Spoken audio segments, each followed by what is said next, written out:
Hi, Math 12.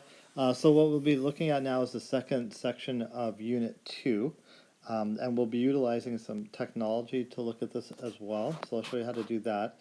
So what we're looking at here is the square root of a function. So the main thing to recognize here is when we're talking about some function fx, and we're looking at the square root of it, then we need to just be aware of the fact that inside the square root, overall that has to be a positive, and so there's the restriction: fx has to be greater than or equal to 0. So let's look at this function here, gx, which is 3x plus 6. Okay, so you should be pretty familiar with that. That's your slope-intercept form. So your y-intercept here is going to be 6. And then your slope is 3, right? So that means you go up 3, and you go across 1, or you go left 1 and down 3. Okay, so there's your. Okay, so there's not a very good line, but it should be a straight line there. So there's your gx. Okay, and now what we want to do is we want to graph the square root of gx. Okay, so the square root of gx is going to be it's going to be y equal to the square root of 3x plus 6. Okay, so now what we can do, I'm going to show you a few different ways on how to do the graphing. Okay, so one way we can do it, and I'll start with something that we're probably a little bit more familiar with, is we can use a table of values. Okay, so that's kind of like the first way you would have learned how to graph. Now, when you're making up the x values here, one way that you can not have to deal with approximations like rooted values is basically look at values that will work out to perfect squares or 0, right? So for example, if x is -2, then that's going to make 3 times -2 is -6, -6 plus 6, that's going to give you 0, right? And so here's the, this would be the invariant point, which is one of the things they're asking for, right? So there's a point right here, so that the function, the square root function will share that. Another value you could go with is x equals 1. Okay, so if x equals 1, 3 times 1 is 3, 3 plus 6 is 9. So that's a perfect square, so that square roots to 3. Okay, so x is 1. That's going to give you y equal to 3. Okay, another number we can go with that'll let's see here, we can got another perfect square would be like 10. Okay, so if x is 10, 3 times 10 is 30, and then 30 plus 6 is 36, so that's a perfect square. So that would give you a square root of 6, right? So 10 would be 6. Okay, so what you get here now, I could, if you want to work with approximations, you can do that too. So I'll just give you another value here. So let's say we went with let's say x equals 2. Okay, so if we went with x equals 2, it would be 6 plus 6, which is 12, so that would be the square root of 12. Okay, and so you could work that out with your calculator and just approximate that when you put a value into the grid. But if you have the opportunity to use perfect squares, it just makes things a little bit easier. Okay, so here's your square root function then. Okay, so in terms of domain and range, so for the linear equation there, it's pretty obvious. The domain's all real numbers and the range is all real numbers, right? Because it keeps going left and right and it keeps going up and down. But for the square root function, let's do the domain and range for that. Your domain is going to be, so this is going to be x has to be greater and equal to negative 2.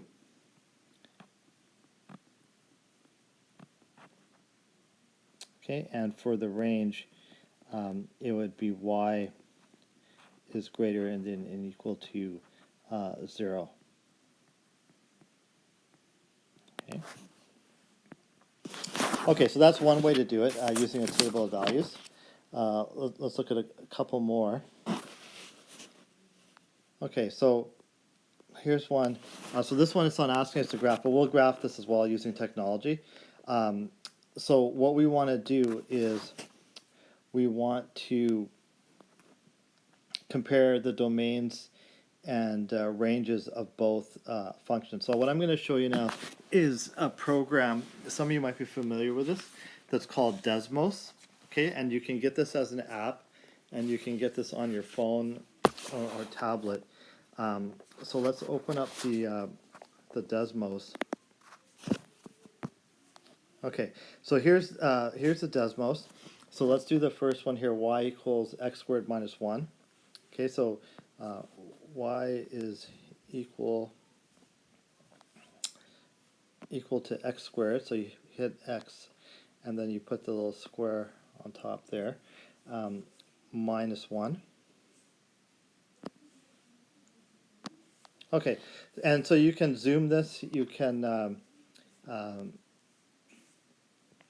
you can follow this wherever it's going, so I can zoom it like that, and you can focus on important points. So like if you just press down like right there, that's an x-intercept at 1 and negative 1. You've got a y-intercept at negative 1. So it's a parabola. The range is going to be greater than and equal to y greater than or equal to negative 1, and the domain is going to be all real numbers because it keeps spreading out left and spreading out to the right. Okay, now let's do the square root of this function. Now, when you use Desmos, you can keep this, if you want to keep this graph on the grid, you can do that, and you can just, you can add a second one, or if you want to delete that one, you can do that. So let's just keep that one on there, and let's put the second one in. So this is going to be y equal to the square root, and then we put that, so the square root's acting like a bracket. So x squared minus 1. Okay, so it's a weird looking function, so you see how they put that in a different color. So again, we can blow this up. And so what this is saying is the square root cannot does not exist below the x-axis. So that tells you is your range is going to be greater than or equal to 0 for y. And then you notice here, what's interesting is the two x-intercepts for the parabola are also points where the square root exists, because that gets you to 0, right? Like how I showed you with the table of values of the previous example. So they share those. Those would be invariant points, and then you got a couple other invariant points when it kind of loops around the parabola there. Okay, so so this is a good program. Hopefully you've used it before, but if not, try to get a bit comfortable with that.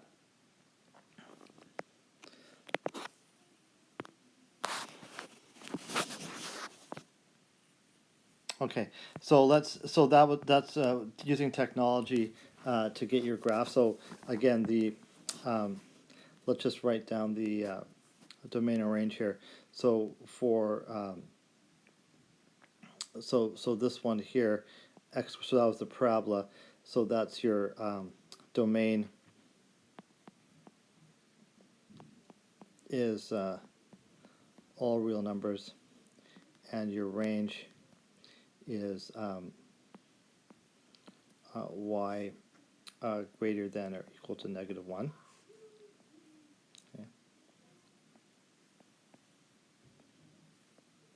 Okay, and then your other function here, the square root. Okay, so the square root.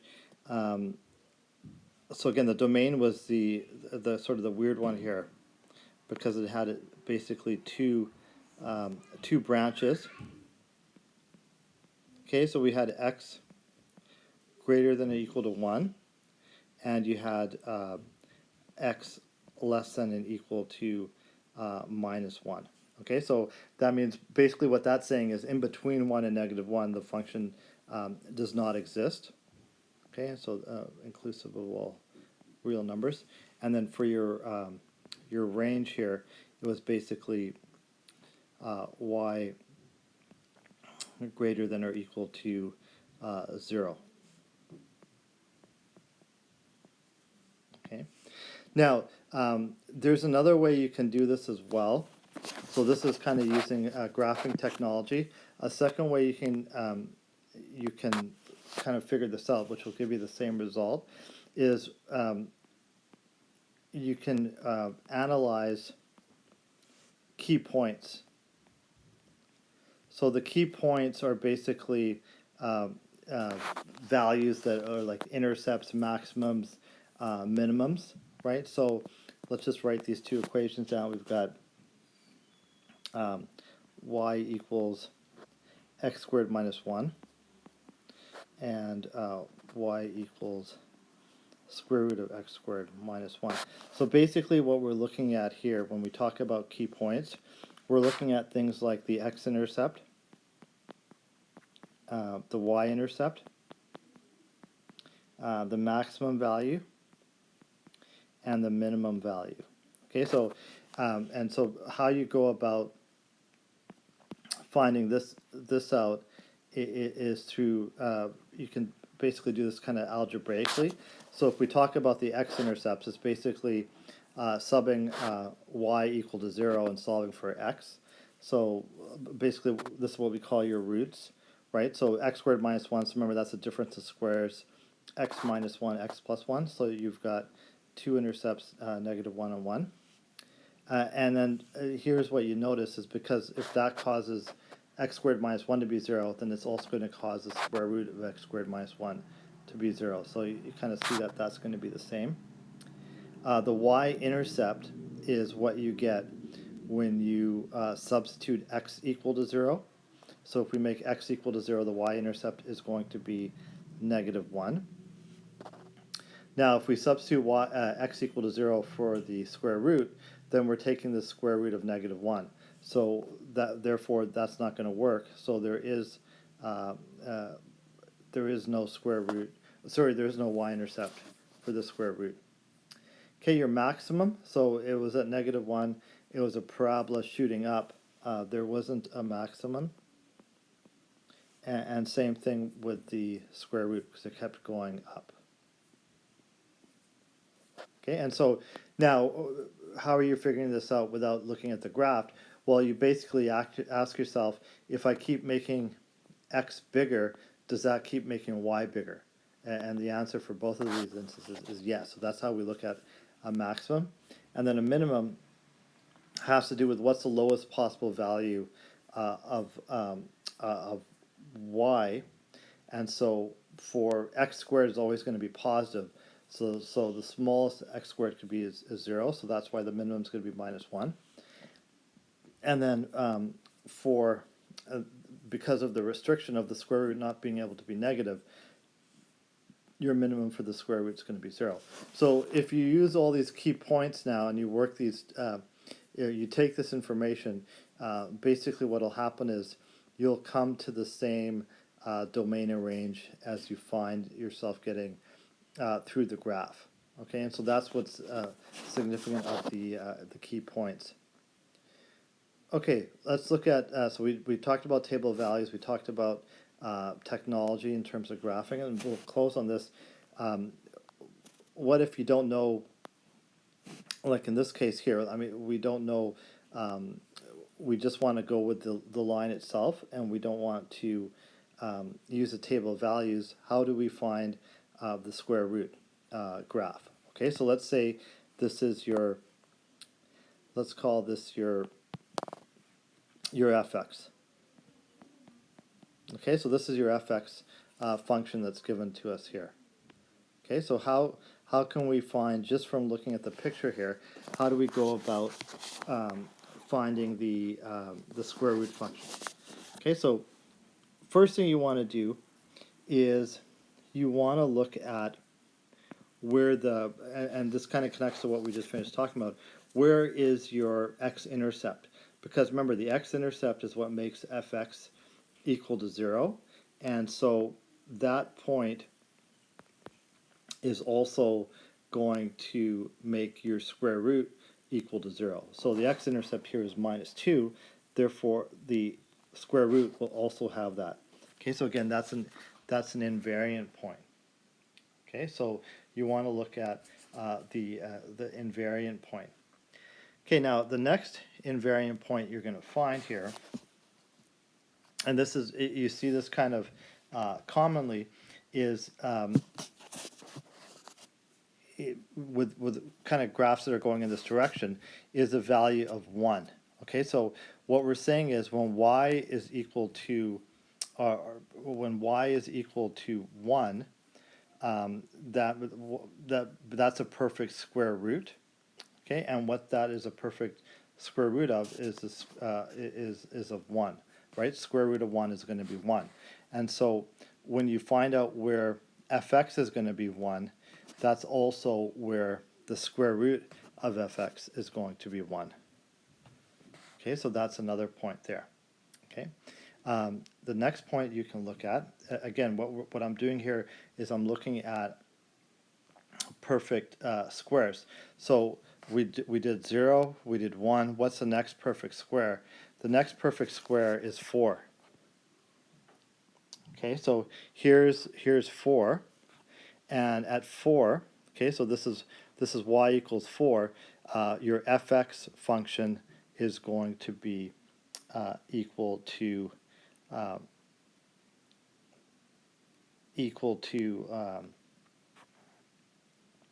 2. Okay, so that's where it lines up to.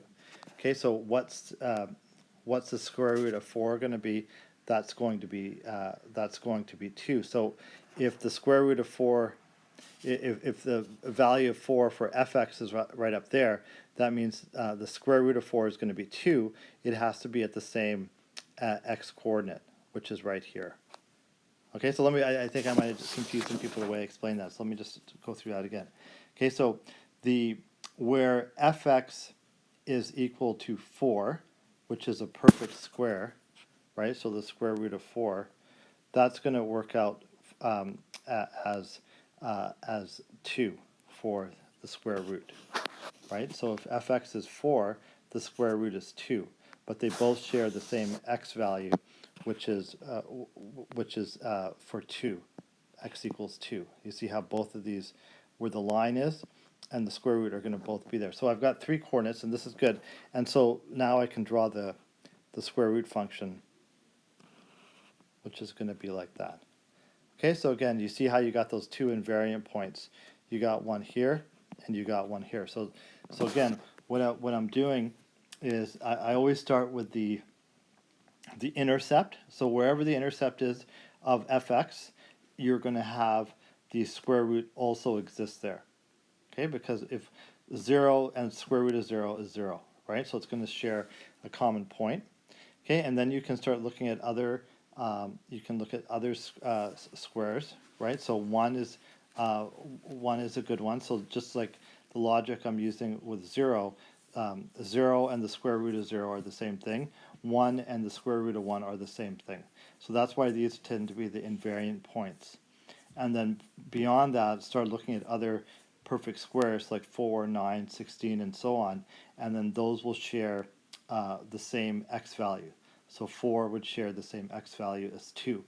9 would share the same x value as 3, right? Perfect square and square root. Okay, so we looked at a bunch of different ways to graph the functions and their square root functions. Okay, so this would be square root of x. Okay, so I'll stop here. Again, if you haven't used that Desmos program, try to familiarize yourself with that. It is a very useful tool that you can use, especially when you're looking at equations that are way too difficult to graph on paper. All right, so I'll stop here.